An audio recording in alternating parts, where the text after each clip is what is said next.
বিশ্বাস করা হয় যে যমুনা যমকে ভাইফোঁটা দিয়েছিলেন এবং এই উৎসব সেই পৌরাণিক কাহিনী থেকেই উদ্ভূত হয়েছে। যমুনার আহ্বান যমরাজ তার বোনের বাড়িতে উপস্থিত হন, যেখানে যমুনা তাকে আপ্যায়ন করেন এবং ফোঁটা দিয়ে তার মঙ্গল কামনা করেন। যম তখন যমুনাকে বর দেন যে এই দিনে যে বোন তার ভাইকে ফোঁটা দেবে তার ভাইয়ের অকাল মৃত্যুর ভয় থাকবে না, এবং তারপর থেকেই এই তিথিটি ভাইফোঁটা হিসাবে পালিত হতে শুরু করে। কিভাবে এই উৎসব শুরু হলো? যমুনার আহ্বান। যমরাজ ও যমুনার গল্প অনুসারে যমুনার মন খারাপ হতে থাকে কারণ তার ভাই যম অনেক দিন ধরে তার সাথে দেখা করতে আসছিল না। ভাইয়ের আগমন। অবশেষে যমুনার ডাকে যমরাজ তার বাড়িতে উপস্থিত হন। আপ্যায়ন এবং ফোঁটা। যমুনা তার ভাইয়ের আগমনে অত্যন্ত খুশি হন এবং তাকে আপ্যায়ন করেন, লুচি, পায়েস ও অন্যান্য সুস্বাদু খাবার দিয়ে সেবা করেন। এরপর তিনি যমরাজকে ফোঁটা দিয়ে তার দীর্ঘায়ু ও মঙ্গল কামনা করেন। যমরাজের বর। ভাইয়ের এই বিশেষ আপ্যায়নে মুগ্ধ হয়ে যমরাজ যমুনাকে বর দেন যে প্রতি বছর এই তিথিতে যে বোন তার ভাইয়ের কপালে ফোঁটা দেবে তার ভাই অকাল মৃত্যু থেকে মুক্তি পাবে। এই ঘটনার পর থেকেই এই দিনটি ভাইফোঁটা বা যম দ্বিতীয়া হিসাবে পালিত হতে শুরু করে। যমুনা যমকে আদৌ ভাইফোঁটা দিয়েছিলেন? কীভাবে এই উৎসব জায়গা করে নিল সবার মধ্যে, ব্যাখ্যা রইল এই প্রতিবেদনে। বেদে পুরাণে বোনের হাতে যমের ভাইফোঁটা নেওয়ার কথা নেই, বরং এই ব্যাপারে এগিয়ে রয়েছেন কৃষ্ণ। তাহলে যমুনা দেয় যমকে ফোঁটার ব্যাপারটা কি? যমুনা দেয় যমকে ফোঁটা, কিন্তু যম আদৌ বোনের হাতে ভাইফোঁটা নিয়েছিলেন কি? উৎসবের শেষ দিন এসেই কিন্তু হোঁচট খেতে হলো দুই ভাই বোন যম আর যমি। মতান্তরে যমুনার সম্পর্কের সূত্রে এই যে ভাইফোঁটার ছড়া, এর মধ্যে কোথাও একটা ফাঁক রয়ে গিয়েছে। সেটা বুঝতে হলে বেদের শরণাপন্ন হওয়া ছাড়া উপায় নেই। কেননা বেদ গলা ফাটিয়ে বলেই চলেছে, যমি অস্মিন কালেও যমকে ভাইফোঁটা দেননি। যম এবং তার বোন যমির কথা আমরা প্রথম পাচ্ছি ঋগ্বেদে। তাদেরকেই বলা হয়েছে পৃথিবীর প্রথম পুরুষ এবং নারী। এখানেই শেষ নয়, যমই সেই মানুষ যার পৃথিবীতে প্রথম মৃত্যু হয়। খেয়াল না করলেই নয়, এখানে বনটির নাম কিন্তু যমি, যমুনা নয়। বেশি নয়, মাত্র 3টি সূক্তে বলা হয়েছে এই যম যমির কথা। জানা যাচ্ছে বিবস্ত্তত্ব অর্থাৎ সূর্যের যমজ পুত্র কন্যা এই যম আর যমি। এর পরের সূত্রে যম আর যমির সম্পর্ক নিয়ে যা বলা হয়েছে বেদ, তাতে চমকে উঠতে হয়। নির্জন দ্বীপে ভাই যমের সহবাস অভিলাষিনী হলেন বোন যমি। ঋগ্বেদের 10ম মণ্ডলের 10ম সূক্তের 14টি শ্লোক বলেছে, এক নির্জন দ্বীপে এসে ভাই যমের সহবাস অভিলাষিনী হলেন বোন যমি। তাকে বলতে শোনা গেল, বিস্তীর্ণ সমুদ্র মধ্যবর্তী ও দ্বীপে এসে এ নির্জন প্রদেশে তোমার সহবাসের জন্য আমি অভিলাষিনী। যম কিন্তু বোনের সেই প্রস্তাব গ্রহণ করলেন না। তার মনে হলো এ বিশুদ্ধ অজাচার, অর্থে ছাগল বা নির্বোধ পশু, বোকা পাঁঠা যা করে মানুষের কিতা করা সাজে। যমি কিন্তু নিরস্ত হলেন না। তার প্রতি যুক্তি ছিল, এই বিশ্ব সৃষ্টিকারী ভ্রষ্টা মাতৃগর্ভেই তাদের মিলনের সূচনা করেছেন। গর্ভে তারা একত্র শয়ন করেছেন, অতএব গর্ভের বাইরেও তাতে অপরাধ নেই। অতঃপর কি বললেন যম? যমিকে রাত্রি এবং যমকে দিন সম্বোধন করে ঋগ্বেদ যমের বককলমে বলেছেন, যদি এক মুহূর্তের জন্য পরমেশ্বর পৃথিবীর সাধারণ অক্ষে ও কেন্দ্র বিন্দুতে সূর্যের গতি হ্রাস করে দেন এবং সূর্যের আলো যদি দিন ও রাত্রির থেমে যায়, তখন পৃথিবী এবং অন্তরিক্ষ একত্র হবে। এদের মতো তখন আমরাও একত্র হব। রাত্রি কোনো বাধা ছাড়া দিনের সঙ্গে দাম্পত্য মিলন উপভোগ করব। হে রাত্রি, কিন্তু ওই সময় অনেক অনেক বছর পরে আসবে, যখন গতিপথ বিপরীতমুখী হবে। তখনই একত্রে এবং সহ অবস্থানে থাকা হবে অসঙ্গতিহীন। তাই এই সময়ের জন্য, হে প্রিয়ে ও ভদ্রে, তোমার প্রেমের হাত আমি ছাড়া আর অন্য কারো প্রতি বাড়িয়ে দাও, যে হবে প্রকৃত পুরুষোচিত স্বামী। কিন্তু জমি নিরস্ত হলেন না। তিনি ক্ষুদ্র হয়ে চলে গেলেন সেই নির্জন দ্বীপের অন্য প্রান্তে। ফিরেও এলেন কিছুক্ষণ পরই। জমের বিরহ খুব অল্প সময়ের জন্য হলেও তার পক্ষে অসহনীয়। ফিরে এসে কিন্তু জমি চমকে উঠলেন। দেখলেন একটি বৃক্ষতলে শুয়ে রয়েছেন যম। তার দেহে প্রাণ নেই। রুরুদাম্যহীন জমির বিরহ দশা দূর করতে তখন তৎপর হলেন দেবতারা। তারা জমিকে সান্ত্বনা দিলেন, কিন্তু তার কান্না বন্ধ হলো না। তখন জমির শোক অপনোদ্যনের জন্য দেবতারা দিন ও রাত এই দুই ভাগে বিভক্ত করলেন সময়কে। জমি ও মোহহীন সাময়িক বিভাগ ও কালের মাহাত্ম্য উপলব্ধি করে চোখের জল মুছলেন। লক্ষণীয় এই কাহিনী কোথাও জমির হাতে যমের ভাইফোঁটা নেওয়ার কথা বলেছে না, কেননা যমের মৃত্যু হয়েছে। অতএব ভাইফোঁটা নেওয়ার অবকাশই নেই। এছাড়া এই ভাইফোঁটা না নেওয়ার কারণ বুঝতে হলে একটু তাকাতে হবে বেদের ভাষ্যকরদের মতের দিকেও।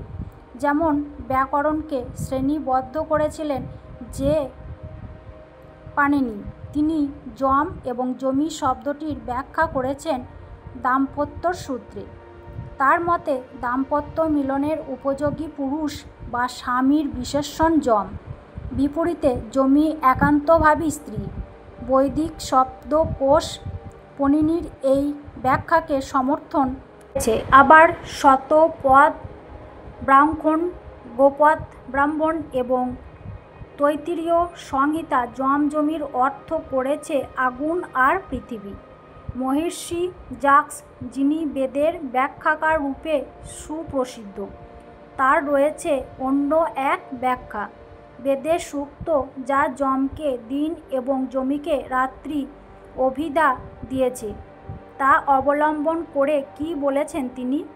বলেছেন, এই যে যম জমির সঙ্গে মিলিত হতে পারল না, তার কারণটা নিহিত রয়েছে ওই দিন রাত্রি শব্দে এবং সূর্যের স্থানে।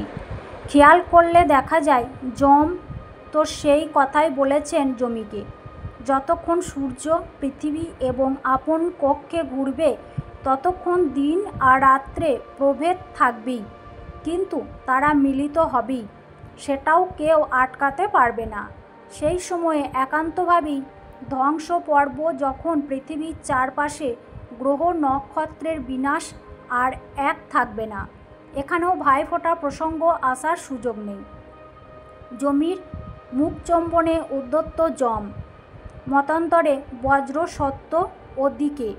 ঋগ্বেদ না বললেও যম আর জমিকে স্ত্রী পুরুষের সম্পর্কে বাঁধছে কিছু পুরাণ। তারা বলেছে দিন এবং রাত্রি স্বামী স্ত্রীর মতোই পরস্পরের পরিপূরক। অতএব দিনরূপী যমের স্ত্রী হিসেবে রাত্রিরূপী জমিকে অস্বীকার করা অর্থহীন। এই মতে সায় দিচ্ছে বৌদ্ধ ধর্মের তান্ত্রিক শাখা বজ্রযান। বজ্রযানী বৌদ্ধ ধর্মের যমের নাম বজ্রসত্য। তার মূর্তিটি সর্বদাই যুগ্নোদ্ধ, অর্থাৎ নারী পুরুষের মিলিত রূপ।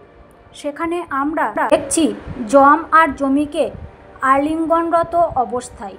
জমির মুখচুম্বনে উদ্যত হয়েছেন যম। ভাইফোঁটার কোনো স্থান সেখানেও নেই। যম আর জমিকে ভাই বোন হিসাবে না দেখে যদি নারী পুরুষ বলি ভাবতে হয়, তাহলে হিন্দু পুরাণের আরেকটি দিকে দৃষ্টিপাত করতে হবে। তাকাতে হবে বিষ্ণু এবং তার অবতার কৃষ্ণের দিকে। দক্ষিণ ভারতের বেশ কিছু অঞ্চলে যমের যে মূর্তিটি কল্পনা করা হয় তার সঙ্গে বিষ্ণুর তিনিও চতুর্ভুজ এবং পীতবসনধারী। আবার শ্রীমদ্ভাগবত বলেছে কৃষ্ণের 8 জন প্রধান নাম মহিষার কথা, তার মধ্যে অন্যতম পত্নী যমুনা। এভাবে কি বিষ্ণু আর কৃষ্ণের সঙ্গে কোথাও একটা গিয়ে এক হয়ে যাচ্ছেন যম এবং যমুনা, হয়ে উঠছেন তার স্ত্রী? সন্দেহ উঠলেই নির্বিবাদে আবার এ কথা মেনে নেওয়া যাবে না। কেননা বেদ যেখানে শেষ করেছে যমির কথা, পুরাণ সেখান থেকেই শুরু করেছে যমুনার একখান। তফাৎটা কোথায়? না, যতক্ষণ পর্যন্ত যমের মৃত্যু হয়নি ততক্ষণ তিনি ছিলেন যমী।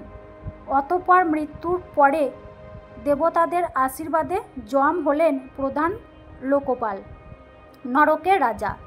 আর তার বিরহে কাতর হয়ে চোখের জলের ধারা নিয়ে যমুনা নদী হয়ে বয়ে গেলেন পৃথিবীতে।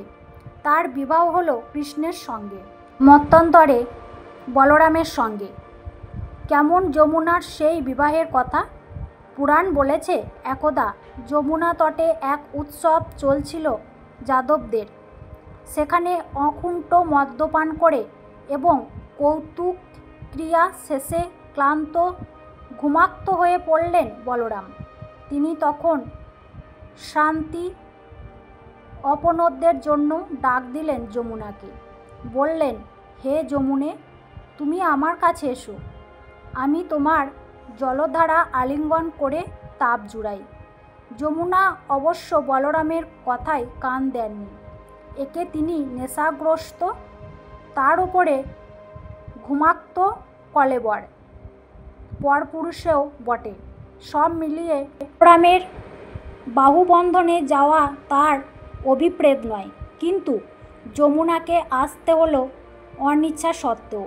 কিছুক্ষণ অপেক্ষা করে বলরাম নিজেই উন্মত্ত হয়ে লাঙলের ডগায় টেনে আনলেন যমুনার জলধারা, তাকে বাহুবন্ধনে বাঁধলেন।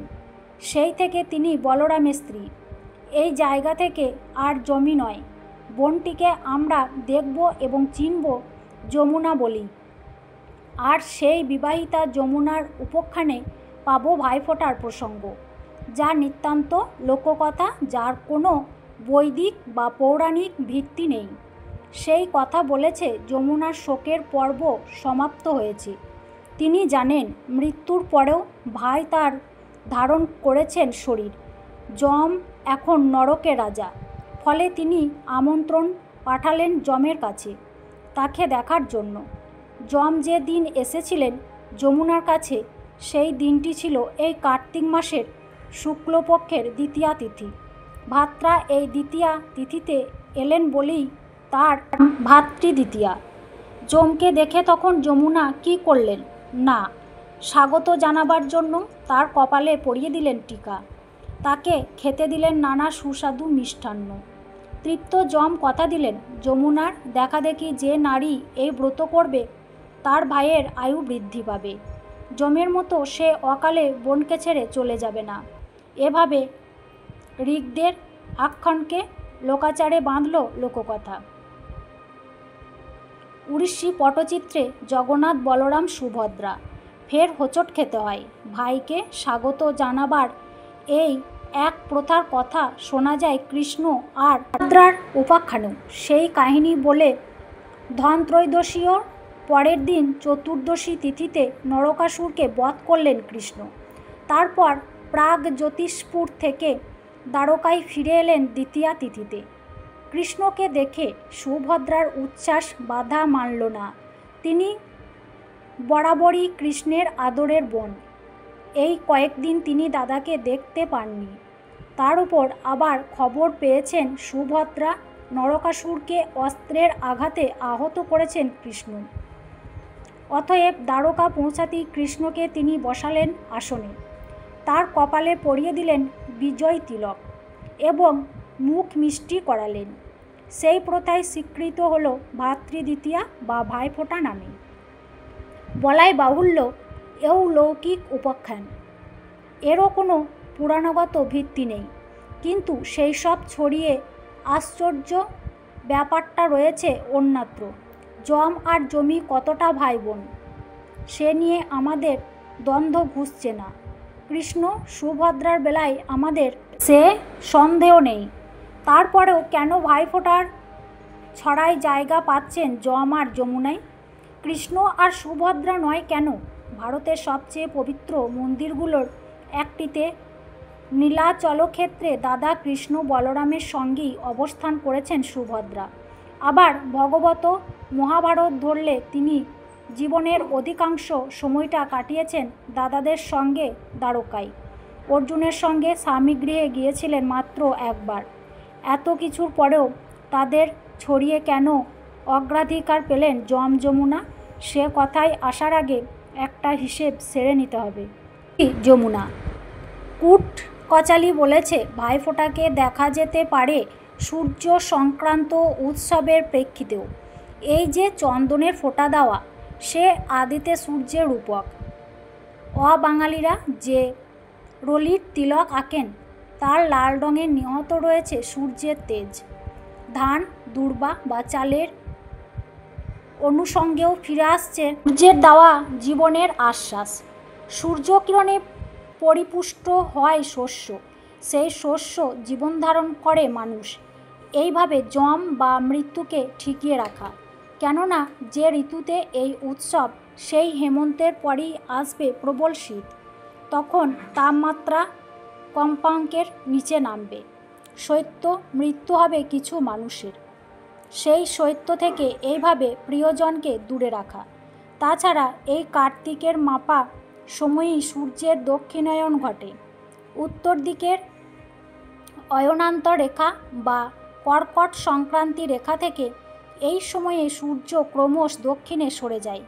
21শে জুন থেকে 22শে ডিসেম্বর পর্যন্ত সূর্যের এই দক্ষিণায়নের মেয়াদ। লক্ষণীয় বিষয়, পুরাণ বলেছে যম দক্ষিণ দিকের লোকপাল বা অধিপতি। এইভাবেই সূর্যের দক্ষিণায়ন এবং সেই সময়ের উৎসবের সঙ্গে জুড়ে গেলেন যম। পাশাপাশি চোখ রাখতে হবে আরও একটা বিষয়ের দিকে। এই সময়ে দিন ছোট হয়, বাড়তে থাকে রাত্রিকাল। ঋগ্বেদ যমকে দিন আর জমিকে রাত্রি বলা হয়েছে না। দিন ছোট হয়ে যাওয়ার রূপকে কি ঋগ্বেদ এভাবেই যমের মৃত্যুর কথা বলা হলো? তার সঙ্গে শীতের প্রসঙ্গ এনে আরও কাহিনী জুড়ে কালক্রমে একটা ভাই বোনের গল্প কি তৈরি করলো লোকাচার? স্পষ্ট উত্তর মিলছে না, শুধু সন্দেহ থেকেই যাচ্ছে। যম ভাইফোঁটা নিয়েছিলেন তো? যমুনা দেয় যমকে ফোঁটা। ভাইফোঁটার সঙ্গে যমরাজের কী সম্পর্ক? রাখির মতো ভাইফোঁটাও ভাই এবং বোনের মধ্যে ভালোবাসা এবং সম্পর্কের প্রতীক। ভাইফোঁটা উৎসব দীপাবলির পরে পালিত হয় এবং হিন্দু ক্যালেন্ডার অনুসারে কার্তিক মাসের শুক্লপক্ষের দ্বিতীয় দিনে পালিত হয়। রাখির মতো ভাইফোঁটাও ভাই এবং বোনের মধ্যে ভালোবাসা এবং সম্পর্কের প্রতীক। কার্তিক মাসের শুক্লপক্ষের দ্বিতীয় দিনে পালিত হয়। রাখির মতো ভাইফোঁটাও ভাই এবং বোনের মধ্যে ভালোবাসা এবং সম্পর্কের প্রতীক। ভাইফোঁটা উৎসব দীপাবলির পরে পালিত হয় এবং হিন্দু ক্যালেন্ডার অনুসারে কার্তিক মাসের পক্ষের দ্বিতীয় দিনে পালিত হয়।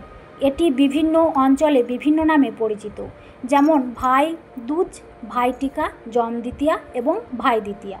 ভাইফোঁটা একটি উৎসব যা ভাই বোনের সম্পর্কের সারমর্মকে নিখুঁতভাবে ক্যাপচার করে। এই দিনে ভাই তার বোনের বাড়িতে রাতের খাবারের জন্য যায় এবং বোন ভাইয়ের দীর্ঘায়ু ও সুখ কামনা করে। অনেকেই হয়তো এই উৎসবের গুরুত্ব সম্পর্কে জানেন না, তাই আসুন জেনে নিই ভাইফোঁটার ঐতিহাসিক ও ধর্মীয় তাৎপর্য।